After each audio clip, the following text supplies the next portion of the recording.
Hello, hello, hello, you guys. It's Adrienne, Capricorntigress of astrologyaLookInside.com.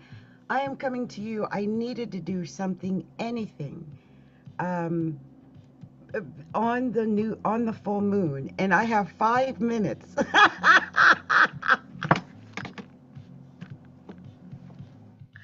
5 minutes. I got here in time. 5 minutes. I, I meant to go live at 7 o'clock. Then I'm like 8 o'clock. Then I was talking to my guy. It was 9 o'clock. Then it was like I had to take a shower at 10 o'clock. I'm like, here it is. 5 minutes. 4 minutes now to midnight. I'm finally here. I had to come. It is the full moon, and the full moon happened in Cancer at 13 degrees, and my sun is at 14 degrees. Yes, this was a moon that was opposite my moon. Right now, the sun is at 13 degrees and 57 minutes, and the moon is now past, it's at 26 degrees of Cancer. So we're out of that now. We've moved away from it. I just couldn't. I slept most of the day. I couldn't get things done. Leading up to the full moon, I was having trouble with my guy, but my guy has his moon in Capricorn. So I knew he was going to have a hard time. If I'm not mistaken, his moon is at 13 degrees of Capricorn. I could be wrong. It opposing him right now, but I've been trying to just, keep my distance. Here's the thing. The moon full in Cancer for me is other people, like partnerships, business partnerships. It could be enemies. It could be haters. There could be enemies around, and I don't know it. But either way, I think everybody had a good look, like almost like a seesaw effect, right? One is going one direction and the other is going in the other direction. Now, I want to say something. I don't want to get in trouble for what I'm about to say. But let's just take a good look at what we saw today, with the bombings in Venezuela. The funny thing is, Cancer rules the home. Cancer rules security. It rules safety. It rules care and nurturing and families and children. I mean, it's Capricorn, on the other hand, rules ambition. In fact, apart from Taurus, I would say that Capricorn is the greediest sign of the zodiac. So when the sun is in Capricorn, it's most likely to do some of the most heinous, greedy things that we know of. Also, I don't like 13 degrees as a number of Capricorn or Cancer. So I think we saw that Venus is also at 13 degrees. It's weird though. I would have thought we would have seen more compassion with Venus conjunct the sun and Mars conjunct both the sun and Venus. I'm really shocked that it happened then. But again, it's the opposition, and it was the shakeup of the home, the stability, that whole thing. So as a result, I noticed that there were a lot of protests because people were getting a little bit frustrated with all of this, and there was quite a number of protests already starting, earlier today, and we're going to probably start seeing a lot more protests. Get ready for the protest. I mean, Pluto is direct now in Aquarius. It's at 2 degrees of Aquarius, but it's direct. So all of the Aquarian anger and outrage will begin to surface. I again, I always like to preface that the last time Pluto was in Aquarius was the French Revolution. Okay, just keep in mind what we're dealing with here, people. I swear 2026 is going to line up like this a lot. But we're really feeling this because even though Saturn, the ruler of Capricorn, and Neptune are in Pisces, they're retrograding. They're in a retrograde cycle from Aries. And they're going to pop back into Aries over the course of this year. So we're going to see a lot more aggression. But I just feel like this right now, we're seeing ambition at its ugliest. That Capricorn sun, Mercury in Capricorn, Venus in Capricorn, Mars in Capricorn, just decided it was just going to be greedy. And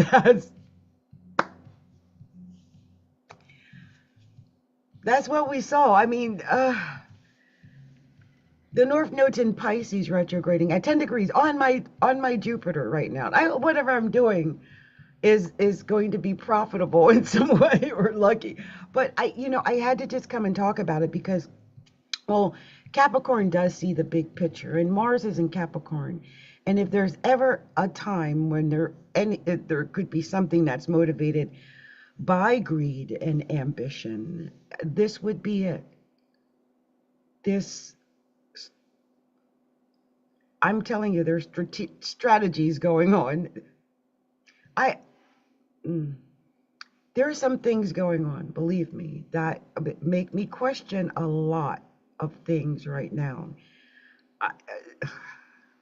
But this to me is what I call gross ambition, maybe even a step out of bounds with the ambition a little bit. But I'm not sure if we're going to be able to do anything about it with Mars and Capricorn. And here's the problem. The real problem is that Jupiter is at 20 degrees of Cancer. That's the problem.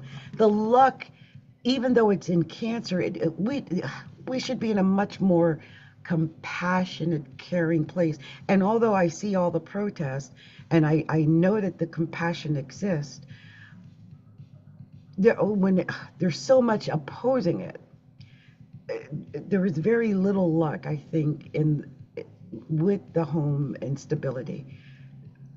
I really do fear for Venezuela. So, I have no ties to Venezuela or anything, but I fear for them in a time like this because I don't see the compassion that would be needed. Normally, you would have some compassion. You're going to go do whatever you're going to do, bomb whatever you're going to bomb, kill whatever you're going to kill. There should be some compassion, but I don't see that as much here as I should. Okay, I'm just saying. We do have a weird combination with Saturn, Uranus, and Neptune. They're all within first of all, they're sextile. Uranus is sextile Uranus. Uranus is sextile Saturn, and Uranus is sextile Neptune. Uranus is retrograde.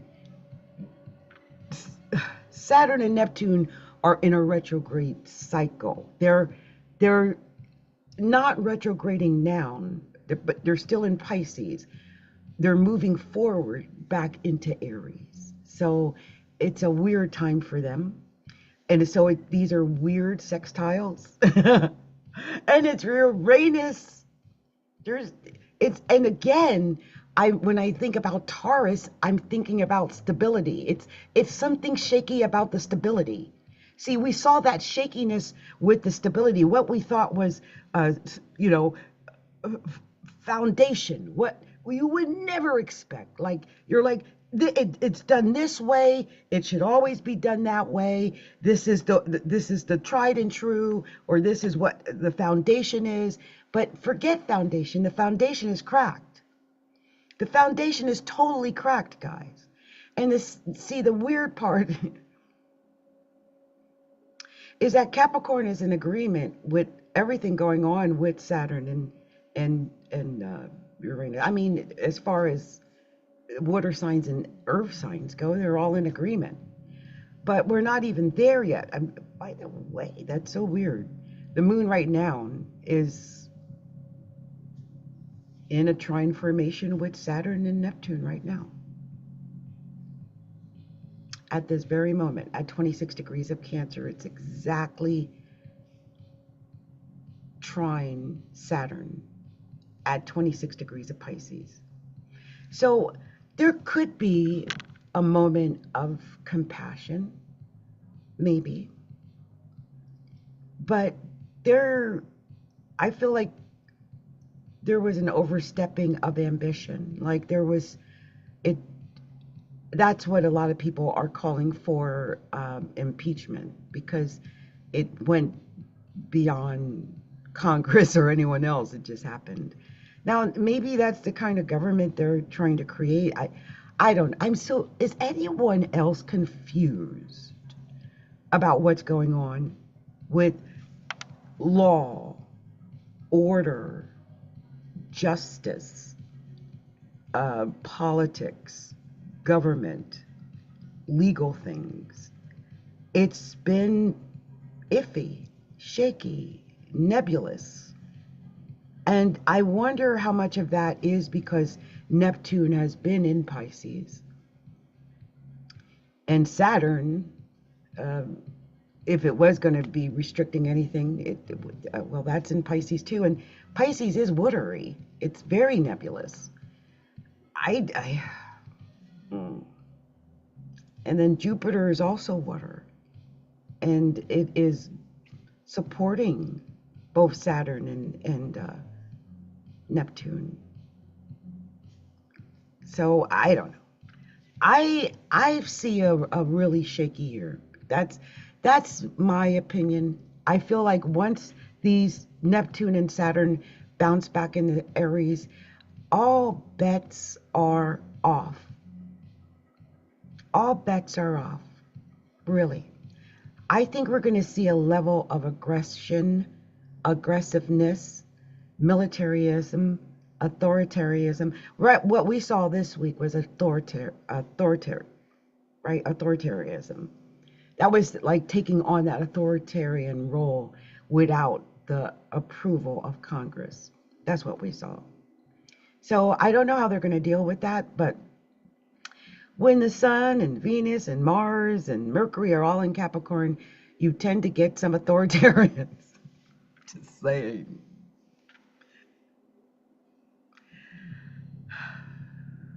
Anyway, I wanted to talk about how 2026 might affect everybody. I've done a couple of 2026 guides and stuff like that. In fact, you guys, I am creating right now in PayHib a 2026 astrology guide. And the first sign that I am doing is Capricorn. So if you are a Capricorn, that is going to be available in PayHib. I'm going to put that link up there. Hopefully by tomorrow, that link will be somewhere in the comment section so you guys can start getting this. So, but what it is a 2026 astrology guide. It's got a monthly in their calendar in there as well, and just some really good advice, tips, and almost like a roadmap for you to follow for 2026, okay? And that's what I've got going and brewing in the background, and I should be able to get that link up soon.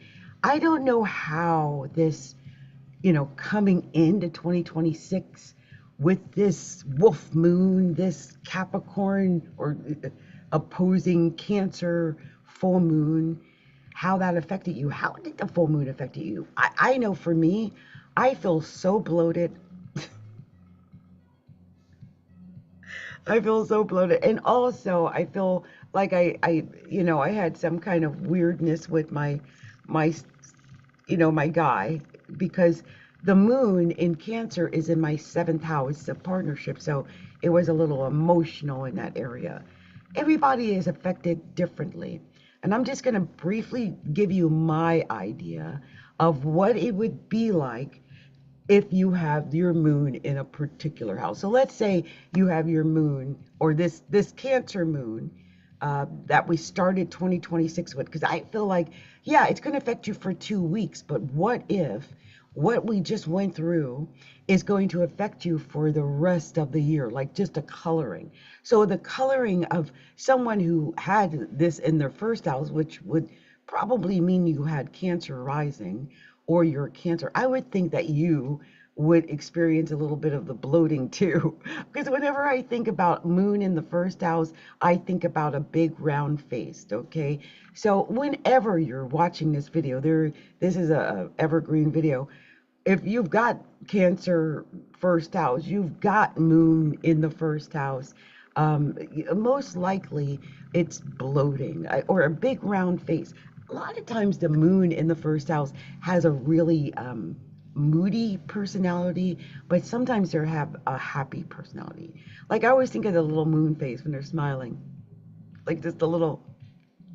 I knew a girl with the moon in the first house, and first of all, she had big, expressive raccoon eyes. Like she always wore her makeup really dark around her eyes, but she just had that little happy little face. I always liked to have her around because she always had that Cancer smile on her face. It's like a moon, like they're just always smiling. Now, the other thing is, first house Cancer person, it could have been a little bit weird for you because the sun would have been in your 7th house today. But I feel like the emphasis should have been on you, no matter what. I hope you put your emphasis on you today, Cancer. So let's move on to the next. Like if you are, say, a Leo, or if it was in your 2nd house, right? Or Leo, this would have been in your 12th house, right? Cancer would have been, Cancer's in your 12th house, Leo. So the 12th house is different than the first house. Like the 12th house is a house of secrets. I just did a video right on the channel that just talks about the 12th house and planets in the 12th house and how you might be affected by the 12th house. So if that's an issue, check that out so you can learn more about the 12th house, because I really want you to know about the 12th house, what it means, and especially when the moon is there. Wherever the moon is, especially when it's a full moon, it tells where you are emotional, right? Where all the emotion is, where all the highlight is. And for Leo, this would have been in the 12th house. That could have been secrets and things that you had hidden, but a lot of it is 12th house. And it made me just realize something. My guy is an Aquarius, and he's been complaining about his health, about his headache and not feeling good. And I realized that, yeah, for Aquarius, the moon's in their 6th house of health. So Leo, when it's in your 12th house, I want you to concentrate on your dreams. If you get some ideas that come to you, like in your dreams or out of the blue, write it down, especially if it's creative, because Leo is performers. They're performers. So maybe you're getting like a song that might be coming to you, or some idea to do some type of act or something like that. So good luck to you, Leo. Good luck. So next I want to talk about the 11th house. And I'm saying the signs, but it could be that you have a rising in that house. Like next we're going to be talking about the to Virgo, but really we're talking about the 11th house right now, because for Virgo, the full moon occurred in the 11th house area. Okay, so you might not have it in your 11th house if you're Virgo. So it could affect anybody with the moon in the 11th house, okay? But when the moon is full in the 11th house, we are looking at a lot more emphasis on social activity. So maybe over the last few days, especially like with New Year's and New Year's Eve and leading up to the 3rd, you might have been more social. You might find that things get more social over the next couple of weeks for you, maybe over all of 2026, because I'm doing this as though you're going to have this vibe over over the year. So let's say, for instance, it could be a club, it could be a group, it could be an association, some organization that you're a part of. My daughter is a Virgo, and my friend at one of my girlfriends had said, wrote me and said, "Oh, did your daughter get that commissioner job?" And I'm like, "What commissioner job?" But I had talked to her about my daughter looking for work, and she probably will. It probably is going to be something like that because of associations, friendships, organizations, associations, and clubs and stuff like that. Also, hopes and dreams and wishes. I hope that if you have the moon in the 11th house by birth or by transit, that you put emphasis on your hopes, wishes, and dreams. Okay? Okay. So next, let's move on to the next sign or next house, which is the 11th house. What happens if the moon is in your, or not 11th, your 10th house? What happens if the moon is in your 10th house? And, how is that going to affect you, especially a full moon in your 10th house? And this could be affecting Libra in their 10th house because it would be their solar 10th house. And the thing about the 10th house is that it is your reputation. It's what people are seeing when they think about you. They think about the 10th house. When they think about your career, when they think about, like, oh, how do I really feel about that person? They're really thinking about your 10th house. I always feel like the 10th house is like your resume. I always say it's either like your eulogy or your resume. It's the way people really see you and think about you, and maybe the way they see you from your reputation or from your business or career standpoint. Also, your ambitions could also be your boss. You could be the boss, and it could really have made a big impact, or will, over the next few weeks, maybe over the rest of the year. This is just that emphasis for you, Libra, or a person with their moon in the 10th house. Okay, it's about the career.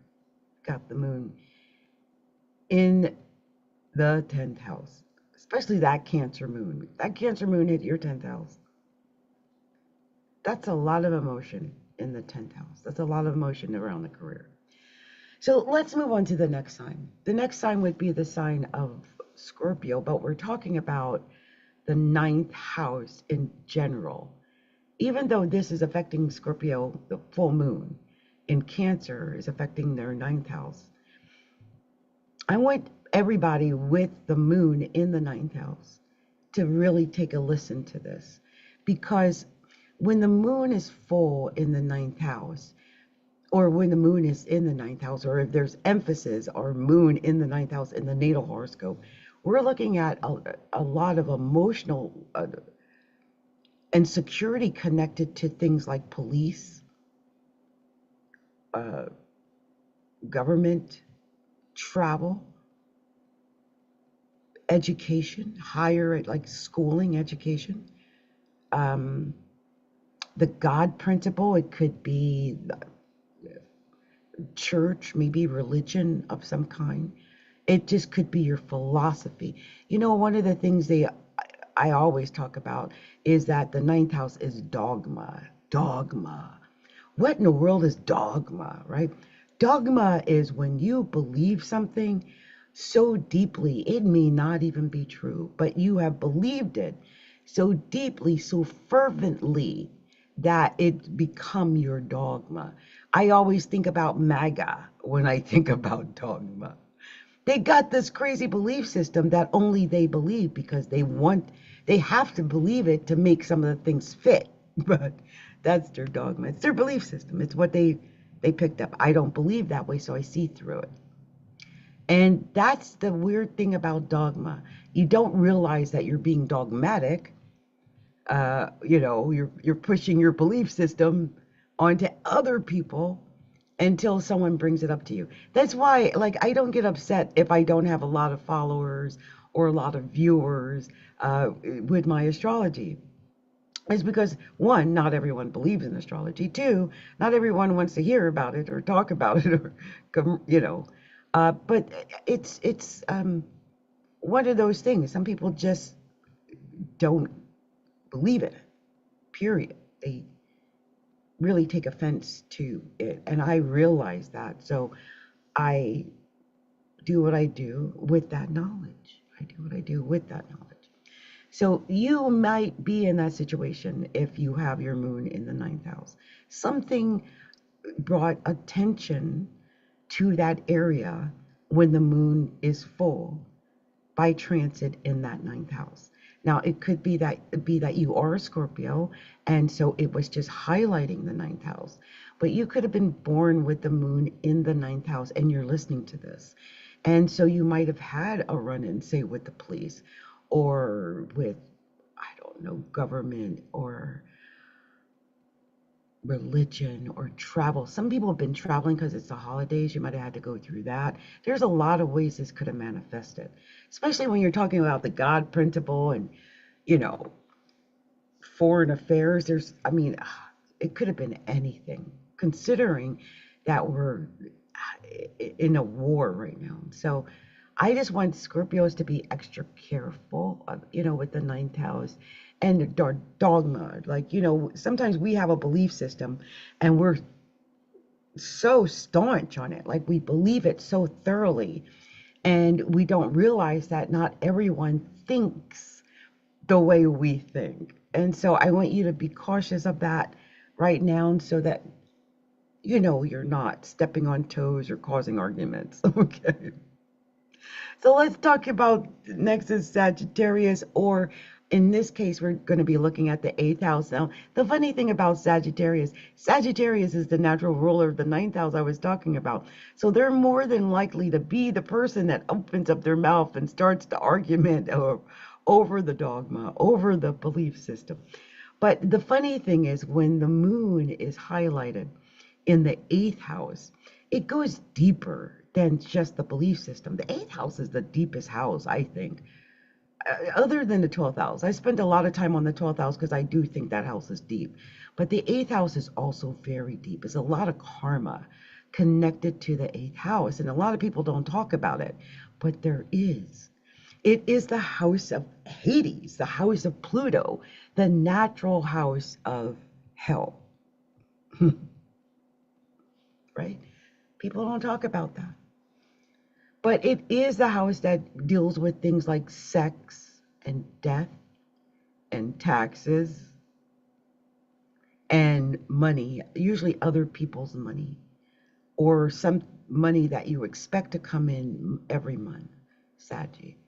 I'll give you an example. It's so weird, but in Seattle, I have Sagittarius rising. And it's actually at 1 degree, like 1 degree of Sagittarius or 0 degrees of, it's crazy because my Venus sits right on my ascendant here. But I always have trouble with my finances here for some reason, but not today. As far as like paying my rent on time and having to ask for money, but I didn't have to do that today. It was really strange. Everything was exactly as needed, and I didn't have to stress out my daughter, and it was amazing. And I think it was because the full moon, home, hearth, family, stability, home, house, was in the eighth house of money. The money was there. I didn't have to beg for the money.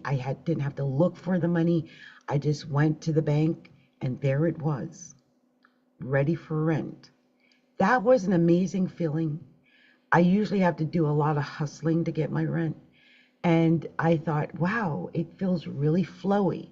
And maybe that's how this full moon is affecting people, other people with that it happened in their eighth house. Like it just made the money flow easy, no problem. I would love to hear your take on how it affected you if you're a Sagittarius or if you have this or had this full moon going through your eighth house. And is this a feeling that you would like to have for the rest of the year? Because, man, I would love to have that feeling of abundance for the rest of the year. That safety, security, like I got this feeling, I would love to have that for the rest of the year. So I would love to hear what other Saggies have to say. So let's move on to the next sign, you guys. The next sign is the sign of Capricorn. And Capricorn, this full moon happened opposed to you. It happened in your seventh house. It happened in the opposite house. So you might have felt like today was opposite day or yesterday was opposite day. Like it just felt like you might have felt like you were out of sorts, like you weren't really yourself, or that you might have been out of sorts with your partner. Like I could tell you over the last few days, me and my guy have been like weird. Not that we're not, we still say I love you and all that stuff, but it's just like this weird thing. And I feel like it's because the moon, emotions was full in my seventh house of, partners. So any person who is my partner might have felt whatever that emotional highlight of the moon was bringing to the table. And I felt that. I also have like my North Node in Cancer in the seventh house. And so all of that was being affected by this moon. Crazy. So if you are a Capricorn, now business, I can tell you, I did get a burst of business because the seventh house also rules business partnerships. And some Capricorns might have been working on creating business partnerships or getting some details together for creating business partnerships, business contracts. You might be working on some business contracts. Also, don't forget the seventh house could also be enemies. So you want to check and make sure that the people around you are really for you, that they're not your enemy, because enemies come out when the moon is in the seventh house as well as partners. So be cautious, Capricorn. Be cautious. So let's move on to Aquarius. I kind of hinted a little earlier when I mentioned that the guy I talked to is an Aquarius and experienced some health issues. This is because the moon was full in Cancer, which is emotion, but it's in the house of health. And some Aquariuses would have felt something in the house of health. Now, if you were born with the moon in the sixth house, this message is for you as well, because this means that the highlight over the next few weeks, over the last few days, maybe over the rest of the year, is going to be in the area of health. That's what makes you feel good.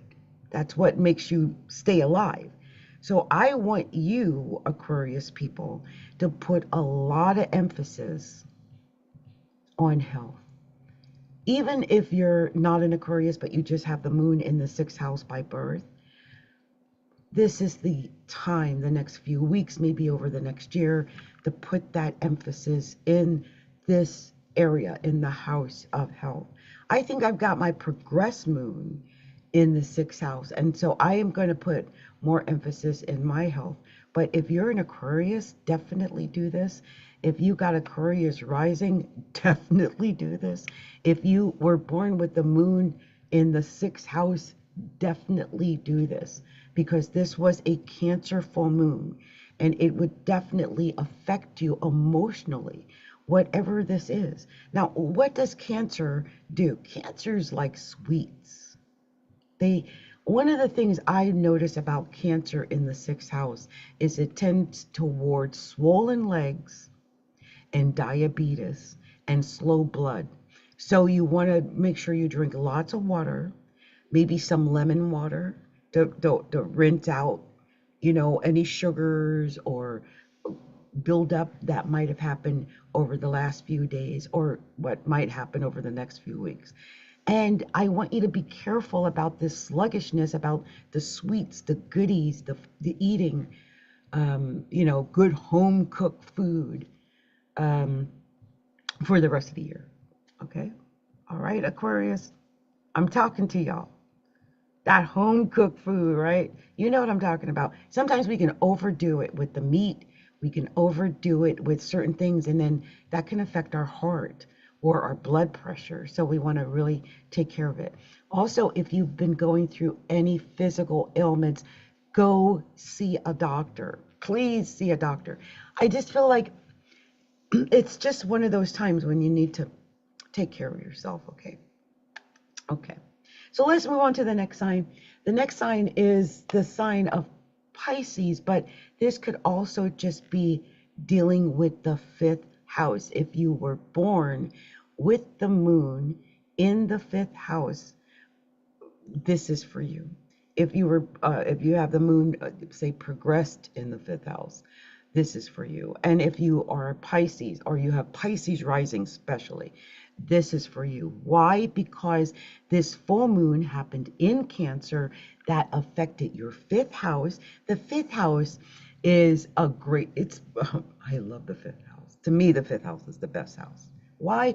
It's the house of fun. It's literally fun. Okay.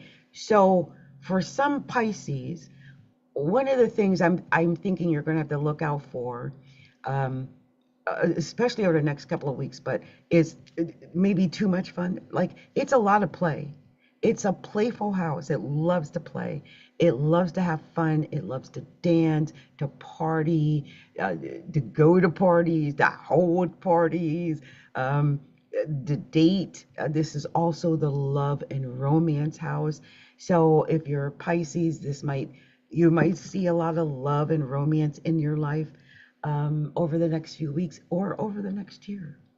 And so, because of that, I want you to be really aware that you could be emotional in these areas. You could be emotional when it comes to love and romance.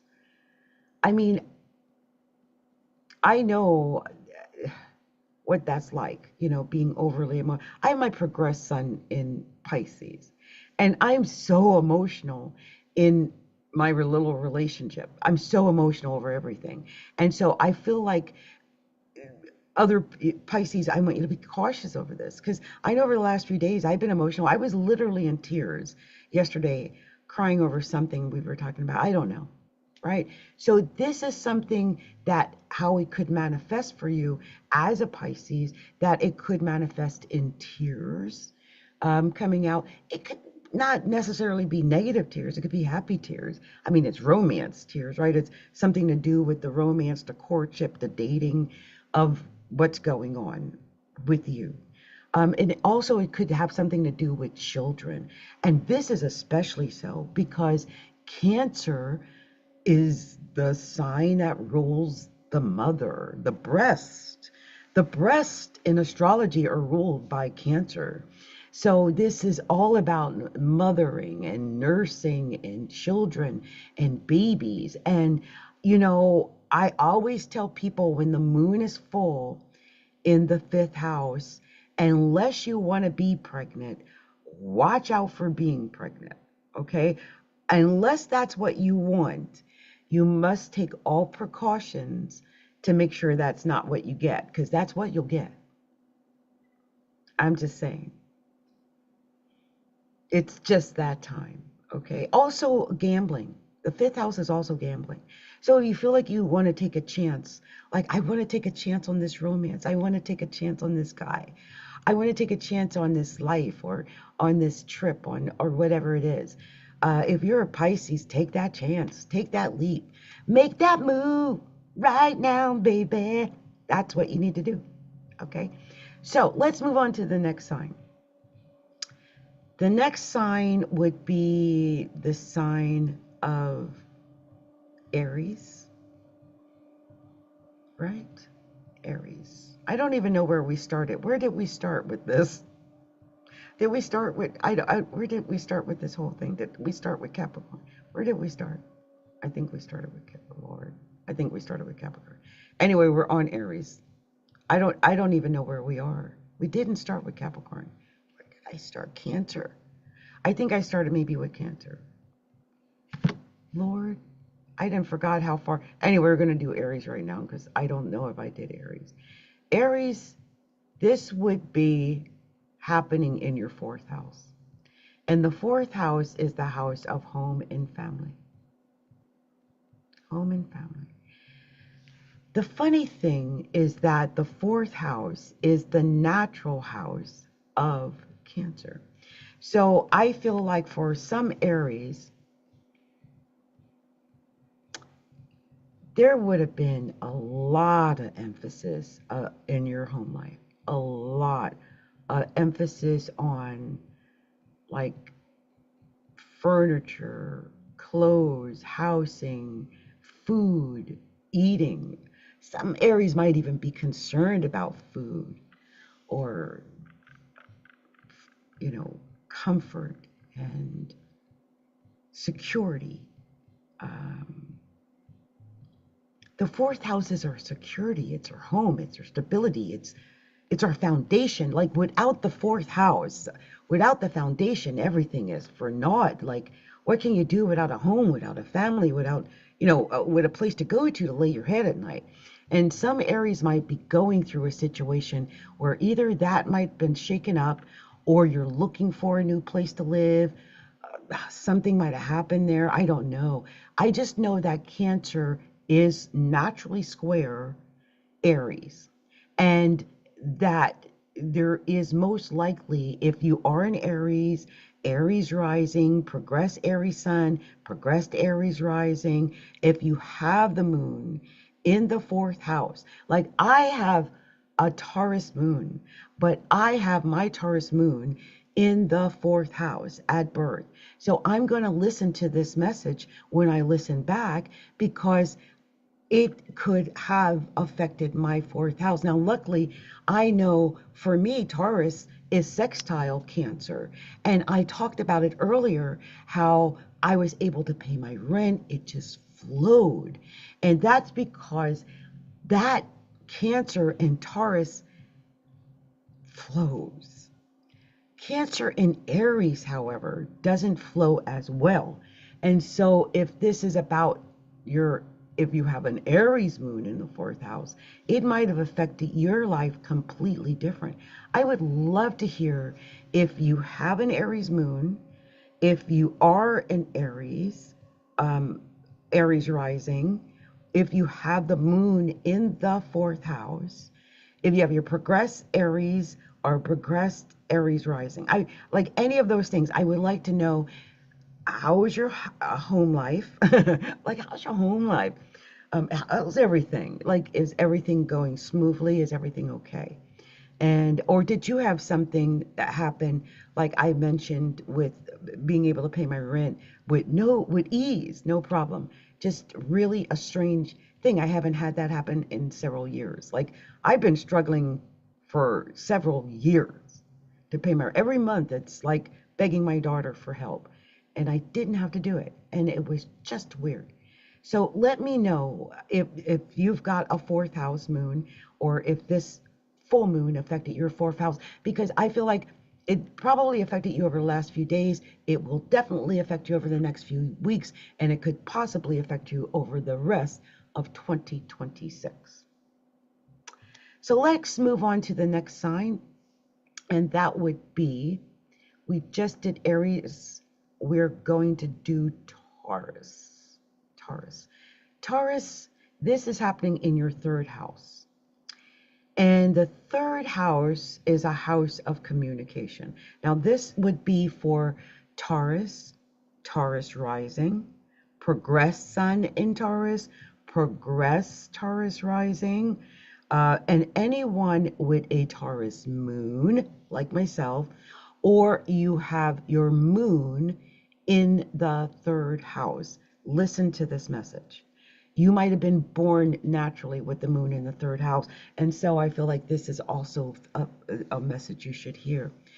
But the third house is a house that rules our communication. It's the way we talk. It's what we write. It's us communicating on the phone, communicating on the computer. It's maybe a proposal we need, or a meeting we have to have, or something to do maybe with business, but in the writing, in the proposal, in the contract of the business. It could have to do with education, but in the writing, in the homework, in the basics of the education. It could have to do with your neighborhood. That's the people that live around you, your neighbors, your extended family, like cousins and aunts and uncles and nieces and nephews and cousins, all of them, all the extended family. So all of that could have been taking a lot of emphasis for you over the last few days. It might take emphasis over the next few weeks, and it could definitely take on more emphasis for the rest of the year. But I would say, with the emphasis and your Taurus in the third house, look at getting a new car. If you're not getting a new car, make sure you check on your car, make sure your car is running smoothly. But yeah, look into getting a new car maybe this year. I just found that the third house also tends to deal with automobiles. And so that might be something you might want to look into, because the moon is emotion. Uh, it's also stability and comfort and stuff like that. But you want to be comfortable, right? You want to have it be where it's running smoothly. And if you depend on your car, then make sure you spend extra attention on your car and making sure it's running smoothly. Okay? All right, that's my advice, you guys.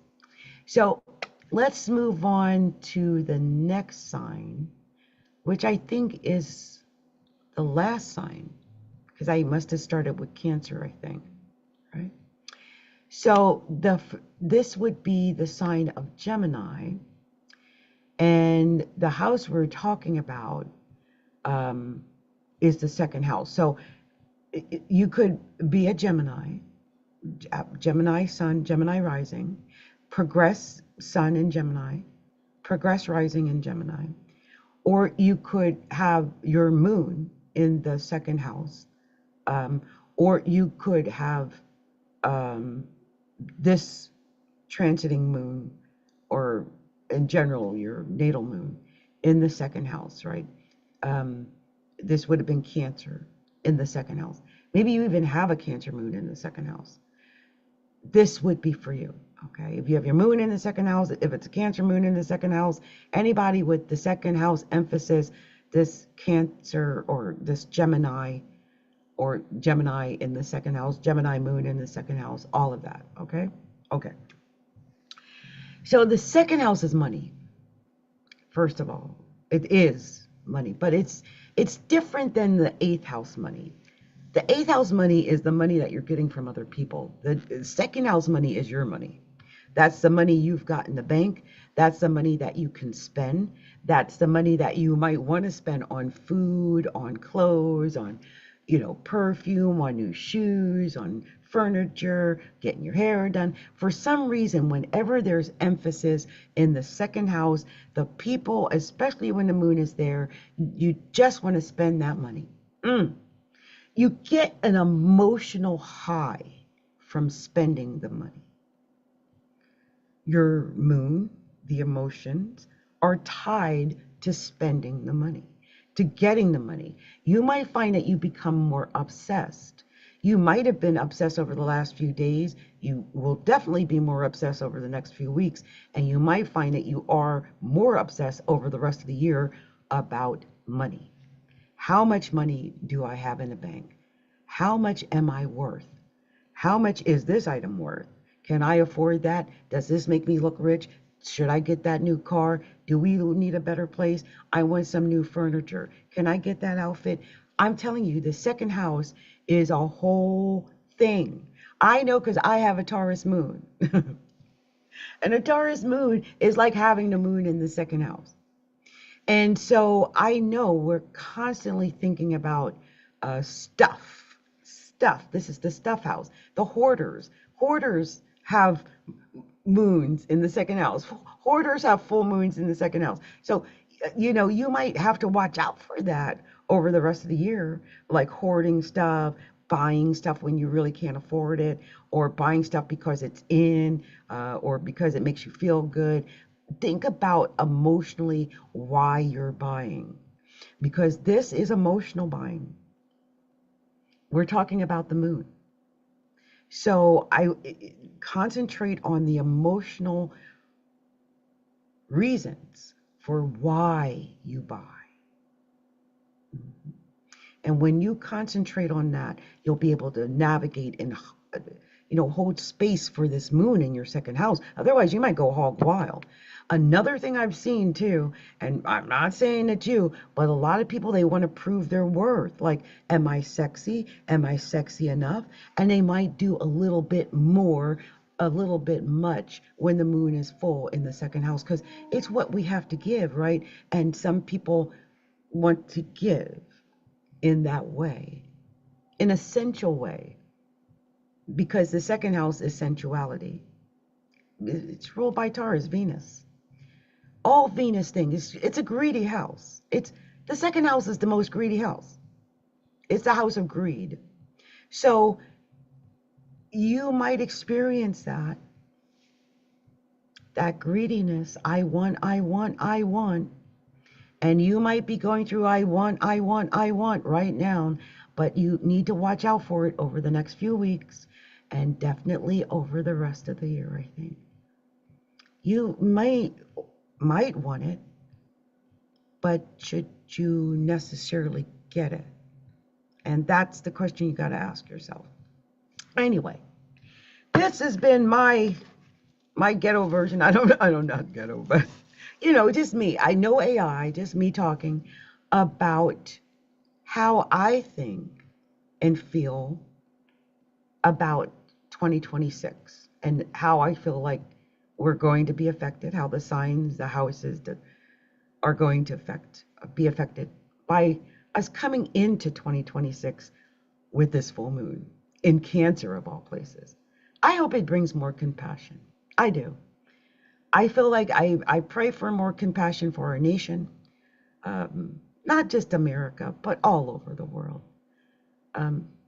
But we need more compassion. We need to have more of what that full moon in Cancer wanted to bring, which is, nurturing and caring and loving and taking care of others and family, and maybe loving on our children and people that we care about. And if you've had a chance to be with your family and your loved ones over the last few days, that's a blessing. You've been blessed.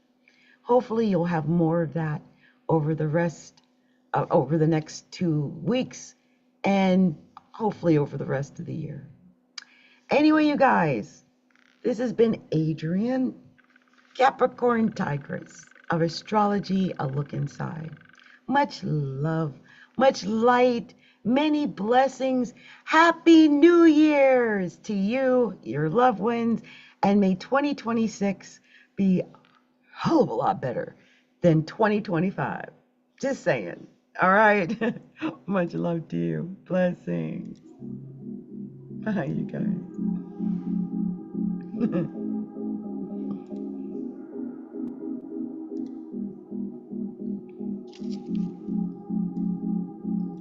Oh, we had someone, Allison Me Cow 213 was out there, but they retracted the message.